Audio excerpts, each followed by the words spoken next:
সবচেয়ে বড় কথা যে চোখটা খুলেছে এবং সেটা সকলের সমন্বয়ে ঘটনাটা ঘটেছে। আজকে একত্রিত হয়েছি এবং একত্রিত হয়ে যে ইস্যুগুলোকে সামনে রেখে এর প্রতিকার চাওয়া হচ্ছে, এটা তো আশা করছি যে এটা সমাধান হবে এবং যতক্ষণ না সমাধান হচ্ছে ততক্ষণ ছাড়া হবে না অবস্থান। আরও একবার চলে যাব টালিগঞ্জের স্টুডিও পাড়ায় আমাদের প্রতিনিধি কৃষ্ণেন্দু অধিকারীর কাছে। কৃষ্ণেন্দু, কিছুক্ষণ আগেই তুমি যেমনটা কথা বলছিলে অভিনেতা অভিনেত্রীদের সঙ্গে, তারা পরপর সিরিয়াল ছাড়ছেন এবং তারপর যে সিদ্ধান্ত নিচ্ছেন যে সুরক্ষার দাবি থেকে তারা কোনো মতেই সরে আসবেন না। অভিনেতা রাহুল বন্দ্যোপাধ্যায়কে যেভাবে তাদের হারাতে হয়েছে, এভাবে যাতে আর কাউকে না হারাতে হয় ভবিষ্যতে। একদমই তাই।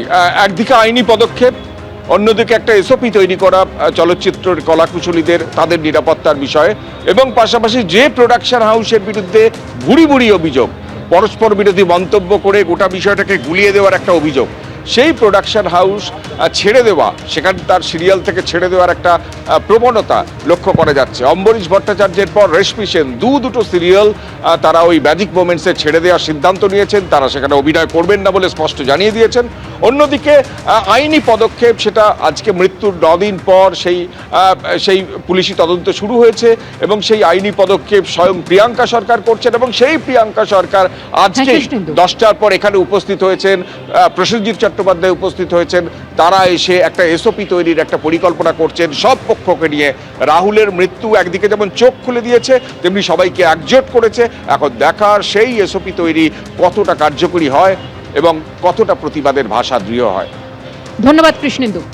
আগে একটা মিটিং করা হয়েছে, সেই মিটিং আমি ছিলাম, সেটা রোববার দিন হয়েছে। রোববার দিন এই ডিসিশনটা নেওয়া হয়েছে 10টার সময় আসবে। তার কারণ ওই মিটিংয়ে এত লাস্ট মোমেন্টে মিটিং হয়েছিল যে সবাইকে ডাকা সম্ভব হয়নি।